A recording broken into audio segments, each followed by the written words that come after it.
इस धरती पर अधिकांश लोग बुद्धि का इस्तेमाल करते हैं। फिर भी कुछ लोग ऐसे हैं जो अपनी बुद्धि का इस्तेमाल नहीं करना चाहते।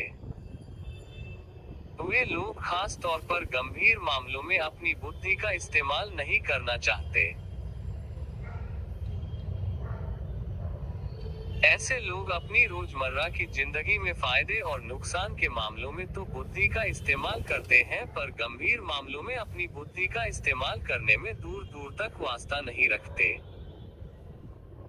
जो बुद्धि का इस्तेमाल नहीं करना चाहते उन्हें इससे आगे सुनने की जरूरत नहीं है, पर जो बुद्धि से तनिक भी वास्ता रखते हैं वे आगे जरूर सुने। जो लोग बुद्धिमान हैं और जिन्होंने अपना जीवन इस खोज में लगाया है कि इस दुनिया का रहस्य क्या है, वे इस नतीजे पर पहुंचे हैं कि इस दुनिया को चलाने वाला कोई तो है। वे सभी मानते हैं कि इस ब्रह्मांड में सब कुछ इतने सुनियोजित ढंग से चल रहा है कि कोई बहुत बड़ी ताकत तो है जो इसे चला रही है, और वह ताकत सोचती और समझती भी है। यानी वह ताकत जिंदा है, वह सचेतन है, वह सब कुछ जानती है और सब कुछ समझती है। वह ताकत सर्वशक्तिमान भी है। वह हम इंसानों से कहीं अधिक जानने वाली और ताकतवर है। उसे इस दुनिया के सभी समझदार लोग भगवान कहते हैं, गॉड कहते हैं, अल्लाह कहते हैं। उस सर्वशक्तिमान ताकत के अलग अलग धर्मों में, अलग अलग भाषाओं में, देशों में अलग अलग नाम है, पर इस बात पर सब एकमत हैं कि वह ताकत सर्वशक्तिमान है। कुछ धर्म जैसे कि बौद्ध धर्म भगवान को इस रूप में नहीं मानते, पर वे भी मानते हैं कि यह दुनिया एक नियम में बंध कर चल रही है। जब महात्मा बुद्ध से यह पूछा गया कि क्या भगवान है तो वह मौन हो गए। जब पूछा कि क्या भगवान नहीं है तो भी वे मौन रहे। तो उनका यह आचरण यही बताता है कि इस सवाल का जवाब बहुत गंभीर है और वह इंसान की समझ से परे है और आम इंसान को इस पचड़े में नहीं पड़ना चाहिए। आम आदमी तो केवल इतना भर समझ ले कि यह संसार नियमों से बंधा है, नियमों से चल रहा है। इस संसार का नियम बद्ध होना ही एक सर्वशक्तिमान ताकत को मानना है, और यही एक सर्वशक्तिमान नियम को मानना है। उस रहस्य को जानना ही बोधतत्व एनलाइटनमेंट को प्राप्त करना है। यही भगवान को प्राप्त करना है। कुछ नास्तिक लोग सर्वशक्तिमान ताकत का वजूद नहीं मानते, पर वे भी मानते हैं कि संसार नियमों से बंधा है। उनकी संख्या दुनिया में कम ही है। एक तरफ एक भगवान है जो कि सर्वशक्तिमान है और दूसरी तरफ इंसान है, लेकिन हम इंसान भगवान को नहीं जानते। उसे कैसे जाना जा सकता है? इस बारे में दो तरह के मत हैं, दो तरह के विचार हैं। एक मत कहता है कि अगर भगवान है तो उसे जाना भी जा सकता है, उसे कोई भी इंसान जान सकता है। जानने का रास्ता चाहे कैसा भी हो, कोई भी हो। दूसरा मत कहता है कि उसे ज्ञानी भगवान को कोई भी नहीं जान सकता, चाहे कोई कुछ भी करे। इंसानों की इस परेशानी को हल करने के लिए भगवान अपने एक प्रतिनिधि की चुनता है और उसके द्वारा अपना पैगाम भेजता है। वह भगवान एक इंसान को चुनता है यह बताने के लिए कि वह क्या है।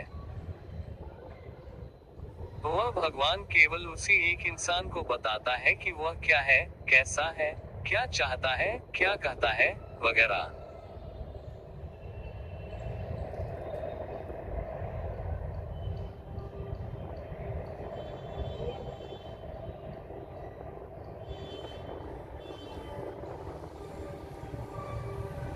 यह कुछ ऐसा ही है जैसे भगवान ने अपना एक प्रतिनिधि नियुक्त कर दिया हो, जो भगवान के स्थान पर खुद ही इंसानों से बात करने का अधिकार रखता हो। वह भगवान क्या कहता है, क्या चाहता है, केवल उसके उस प्रतिनिधि की ही बात मानी जाएगी। उसी एक इंसान का नाम पैगंबर है। ईसाई और मुस्लिम धर्म के अपने अपने अलग पैगंबर हैं। एक मामूली सी भी बुद्धि रखने वाले इंसान को इस मत को सही स्वीकार करने में दो बड़ी दिक्कतें हैं। पहली समस्या यह है कि भगवान का एकमात्र प्रतिनिधि बनने का पूरा मामला केवल उस प्रतिनिधि और भगवान के बीच का है। संसार के बाकी इंसानों के लिए यह मामला गुप्त है। आम लोग प्रतिनिधि के इस दावे की सच्चाई नहीं जान सकते।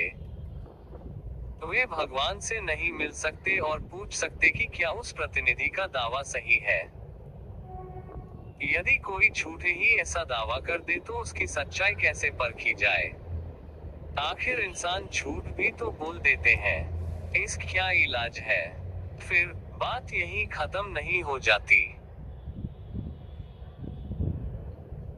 यदि वह प्रतिनिधि यह दावा करने लगे कि क्योंकि वह जो कह रहा है वह उसके शब्द नहीं है बल्कि खुद भगवान ही उसके मुख से बोल रहे हैं, तो सच्चाई पता करना और भी मुश्किल हो जाता है।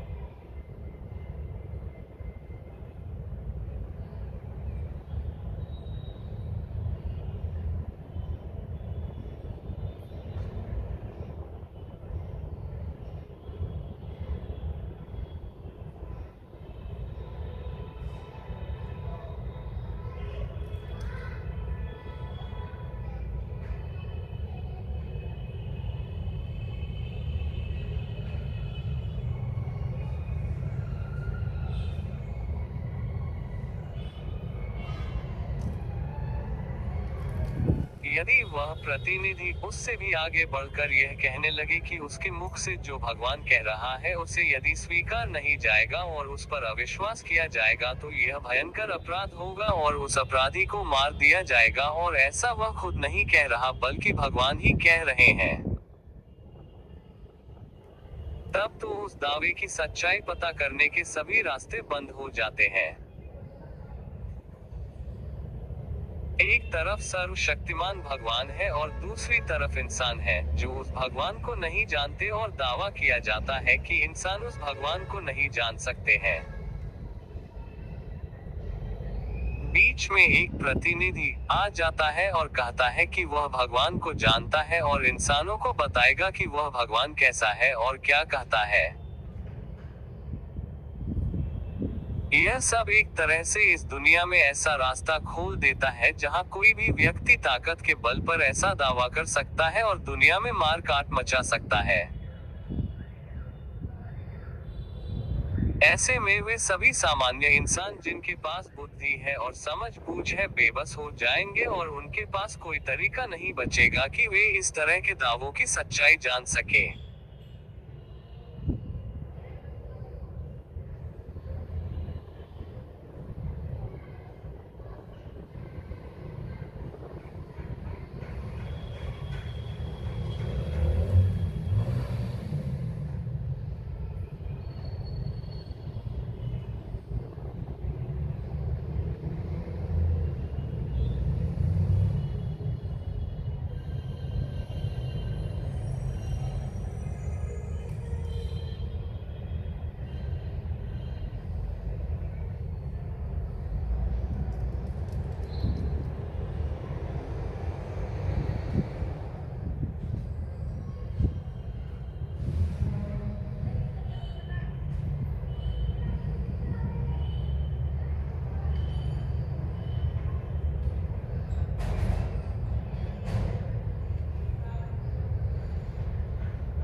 दूसरी समस्या यह है कि यदि भगवान का स्वयं प्रतिनिधि होने का दावा करने वाले दो अलग अलग लोग खड़े हो जाएं और उन दोनों की बातें आपस में मेल ना खाती हो और एक दूसरे के उलट हो, तो किसकी बात सही मानी जाए? एक सामान्य आदमी तो यही समझेगा कि पहला प्रतिनिधि दूसरे प्रतिनिधि को झूठा बता रहा है और दूसरा प्रतिनिधि पहले प्रतिनिधि को झूठा बता रहा है। कम से कम एक सामान्य आदमी यह तो कहेगा ही कि दोनों प्रतिनिधियों में से एक तो अवश्य ही झूठा है। फिर यह कैसे पता चले कि दोनों में से कौन सा झूठ बोल रहा है? पैगंबरवाद के दावों के अनुसार कि उसकी कही गई बातों पर अविश्वास नहीं किया जा सकता, तो यह बंदूकों से लड़कर ही तय होगा कि किसका दावा सही है। इस तरह की बातें और दावे इंसानों को गुमराह करने और आपस में मार काट मचाने का काम नहीं तो और क्या है। पैगंबरवाद के इस तरह के दावों के कारण ही इस धरती पर पिछले 2000 सालों से मार काट मची हुई है और खून खराबा होता आया है। तो क्या सर्वशक्तिमान भगवान नहीं है?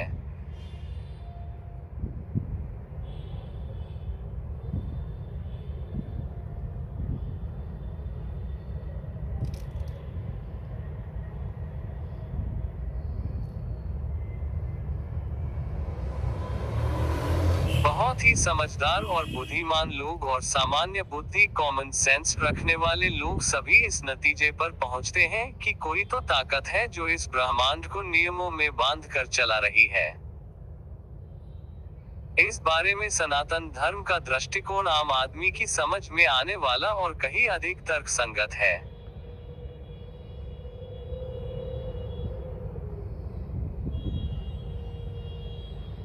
बुद्धिमान और सामान्य बुद्धि वाले लोग इसी नतीजे पर पहुंचते हैं कि कोई सर्वशक्तिमान ताकत तो जरूर है जो इस ब्रह्मांड को कायदे से नियमों में बांध कर चला रही है।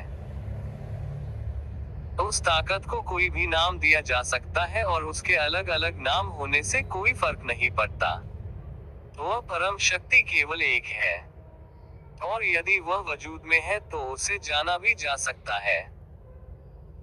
यदि उसे एक इंसान जान सकता है तो उसे सभी इंसान जान सकते हैं। उसे जानने का विशेषाधिकार केवल किसी एक ही आदमी के पास नहीं हो सकता। विशेषाधिकार के इस तरह के दावे मूर्खतापूर्ण और स्वार्थों से भरे हैं। भगवान को जानने के लिए इंसान को किसी बिचौलिए की जरूरत नहीं है। उसे कोई भी इंसान जान सकता है, हालांकि उसको जानने की कुछ शर्तें, कायदे या नियम तो हो सकते हैं। पर उस भगवान को जानने के लिए किसी भी बिचौलिए पर विश्वास करने या निर्भर रहने की जरूरत नहीं है। कोई भी इंसान उन शर्तों को पूरा करके खुद भगवान से मिल सकता है, उसे देख सकता है, उसे जान सकता है और उस अतिभौतिक स्थिति को प्राप्त कर सकता है। भगवान महावीर ने यही समझाया है। भगवान बुद्ध ने यही समझाया है। भगवान श्री कृष्ण ने यही समझाया है। भारतवर्ष में उपजे हुए सभी धर्म यही समझाते हैं। यही सिद्धांत आधुनिक विज्ञान भी हमें समझाता है। सत्य को जानने के लिए प्रयोग करना होता है। उस प्रयोग को कोई भी और कहीं भी कर सकता है और हर बार सत्य वही निकलेगा। कोई एक अकेला आदमी ही उस सत्य जानने का दावा नहीं कर सकता। ऐसा दावा करना कुदरत के नियम के खिलाफ है। कुदरत सबके साथ एक जैसा बर्ताव करती है। कुदरत कभी भी ऐसा नहीं करती कि केवल एक आदमी ही उसके नियम कायदों को जाने।